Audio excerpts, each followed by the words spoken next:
This is the Italian Real Estate Podcast, here to help you with the ins and outs and basics of Italian real estate, presented by ItalianRealEstateLawyers.com.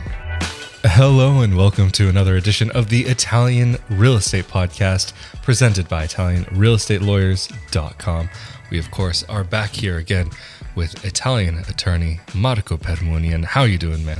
Good. How are you? I'm doing well, thank you. Thank you so much for coming back for another episode to talk a bit more about Italian real estate. And today, we wanted to discuss some of the maybe what you need and what you don't need before actually purchasing property here in Italy, because we've gotten into the process of what it actually looks like to buy property. And we wanted to get a little bit more into what do you need, or do you need anything at all before actually getting started with purchasing that property. So Marco, I think maybe the first place to start out with, the easiest place, what are the things that maybe people think they need, but they don't actually need for purchasing property here in Italy? One of the two main things that people believe they need, but they actually don't need, are actually three things. I'd say a bank account, residency in Italy, and being physically present in the country in order to purchase property. So maybe we can start with the residency. In Italy, you can buy properties as a non-resident, as a foreigner who doesn't reside in the country. So even if you never went to Italy, or even if you went to Italy just on vacation and your plan is to be in Italy in the future just for vacation, that's totally fine. You don't have to have any visa or residency permit to be able to purchase properties in Italy.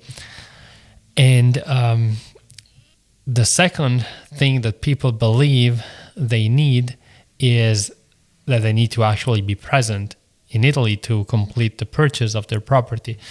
Now, it is probably better to visit Italy and maybe to see the area where you intend to purchase, but strictly legally speaking, it's not a requirement for you to be present at any point in the purchase process, because you can appoint somebody who can act on your behalf. It could be a friend, family member residing in Italy, or an attorney, and that's something that we do at ItalianRealEstateLawyers.com.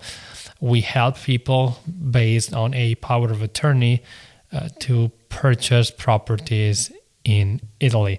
So we can sign on their behalf and in their name. So even if there's somebody who is actually signing the paperwork for you with their name, they're doing that in their capacity of your legal representative. So you become the legal owner of the property, not the person who's signing for you. Of course, you need a document, which is called power of attorney, where you include all of the powers that this person has and the things that this person can do or can't do. So basically, when it comes down to it, not only could you be somebody who's never not only seen that property and sight unseen purchasing that property, but you could be somebody who's never even been to Italy, just period, and go ahead and purchase property here. That's correct. Especially right now, with all the technologies, there are ways to see the property even if you never went to Italy. One of the services that we offer is a video recording service of the property. So we go on site to inspect the property. So not only we do due diligence and we review all the paperwork and to make sure, for example, that the property has that the ownership rights have no limitations, there are no liens, but we also can obtain more pictures of videos of a property that is on the market, especially right now with the current situation for people that don't want to travel now, that can't travel now, and they want to secure their property to be able to travel in the future. So, I mean, even I guess when it comes down to probably the most important part and actually paying, how could that be taken care of from somebody who's not actually here in Italy? And this, I believe, goes along with the need to have a bank account, which, like I said, it's not a requirement. Not only is it not a requirement to have a bank account, but it's also not a necessity, because you could pay for your property via wire transfer. Of course, wiring the money to the seller could be maybe not the best choice, not advisable, because generally the seller would want to have the money before they go to the notary to sell the property to you through your agent. But that's not really advisable, because the seller would have the money before you become the owner. So a lot of notaries, they're setting up accounts for people. It's similar to an escrow account for people who, for our American audience, they would know what we're talking about. So you can wire the money to the notary, and the notary will release the money to the seller only at the time of the purchase of the property. So simultaneously, you become the owner of the property, and the seller gets paid. Of course, having a bank account in Italy may make the process a little bit easier, because you could take all the time you need to wire the money from your foreign account into your Italian account, and then from there,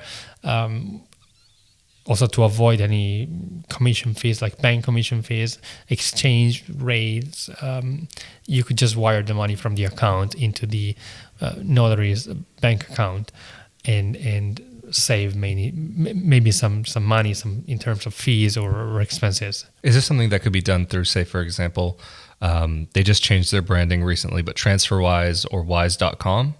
TransferWise is a very commonly used tool to transfer money internationally, and it's actually a pretty safe and convenient one, in my opinion. So a lot of my clients use it. Even for purchasing properties? Yes. Wow. Yes. Regarding the bank account, that having a bank account is not a necessity, but maybe it's worthwhile to have one. For instance, when you have to pay common charges or utility bills, you may just maybe set up the auto payment into your Italian account. But once again, it's not a necessity, and if you don't have it, it's fine, because you can pay utility bills in other ways. You can pay online. You can have a representative who pays utilities for you. There are a million ways to do that. But having a bank account could be a smart choice. But if you don't have it, that's fine, especially now that people cannot really travel to Italy. And normally banks, they want to see you in person to open you a bank account. Yeah, that makes sense. I mean, I guess also, especially here, like if you are planning on spending time here, there's one electric company that I can think of off the top of my head that does accept PayPal, for example, that you can just do that. Or, actually one of the other reasons maybe to have a bank account is that for some internet and telephone companies, for example, they'll want you to actually have a checking account that they can do a direct deposit from on a monthly basis, rather than you going and topping it up. But maybe just something that I know it's going to be very uncommon, but maybe to future-proof the video ever so slightly, because cryptocurrency is starting to become something that we're seeing more and more people trying to use, not trying to, but actually using in the real world. Is that something that is recognized, or is that something that can be used, or does that become very complicated?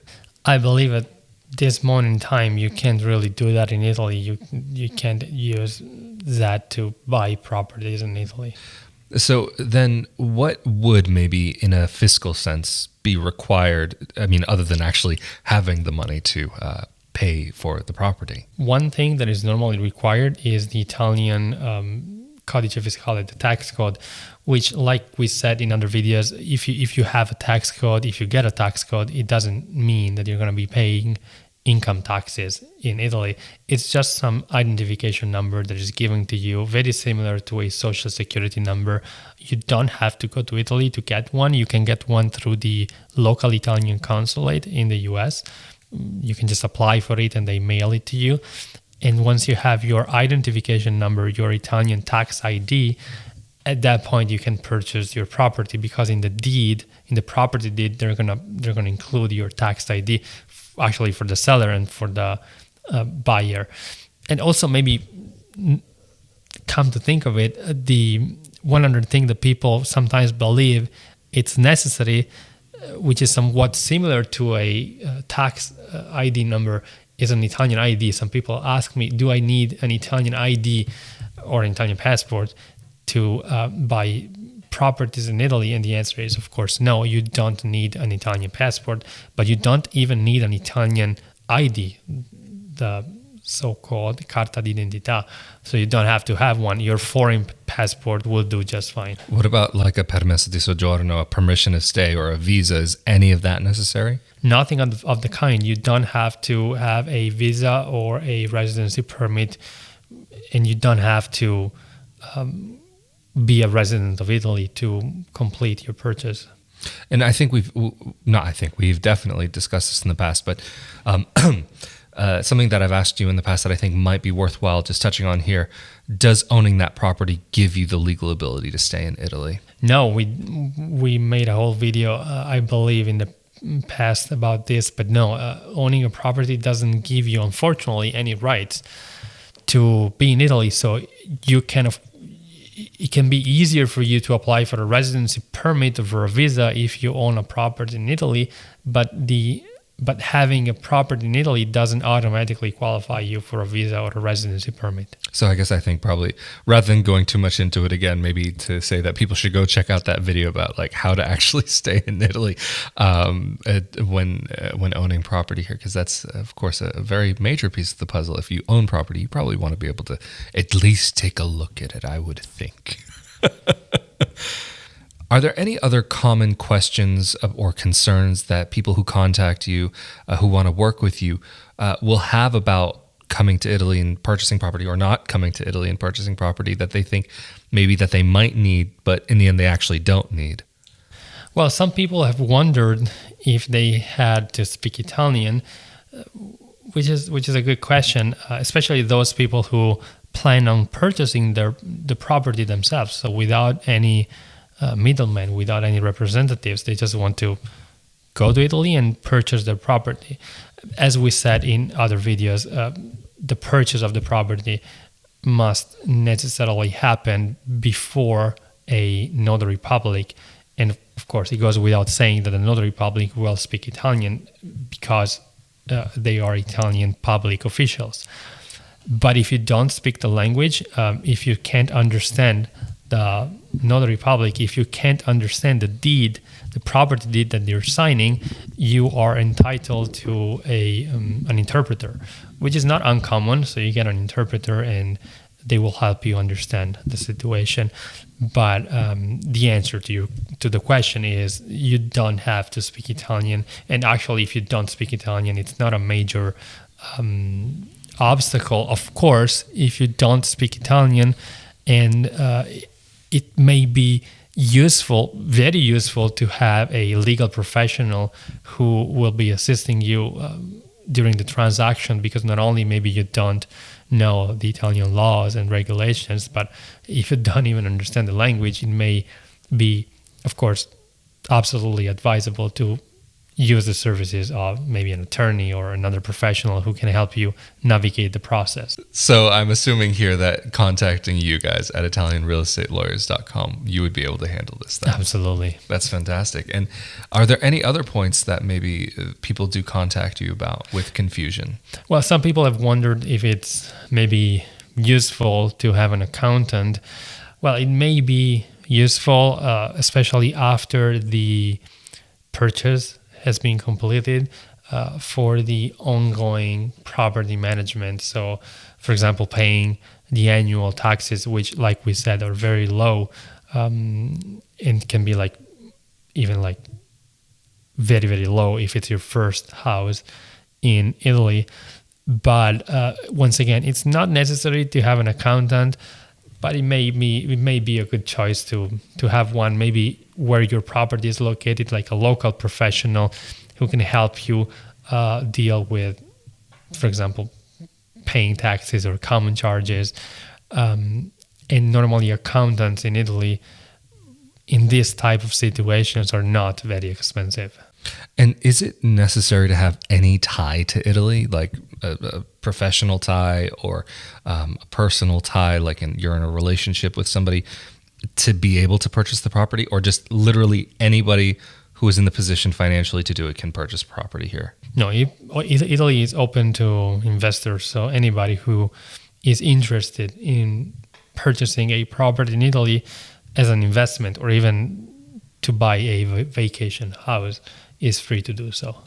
Interesting. Fascinating. I mean, thank you again, Marco. I think this is actually a great place to wrap up this episode. And really, it's so fascinating to hear these little details, even as somebody who does have an understanding of some of these processes, but to get a little bit deeper into it. So thank you for making yourself available again. And of course, if somebody is needing help with purchasing a property here and would like to get in contact with you and your team, how can they do so? People can get in touch with us through our website, italianrealestatelawyers.com, or can give us a call. The number is on our website. Well, that's fantastic. Thank you so much again, Marco. And of course, if you'd like to see more content like this about purchasing property in Italy and about Italian real estate, or for the other project that is also on this YouTube channel, the Italian Citizenship Podcast, but for more content about life in Italy, living in Italy, and his life as a dual Italian citizen, be sure to come over to my YouTube channel, youtube.com/Rafael Di Furia, where I discuss this a bit more. And of course, we've been here again with Italian attorney Marco Permunian, and I am Rafael Di Furia. Thank you so much for joining again, and we will see you all next time. Thank you. Later.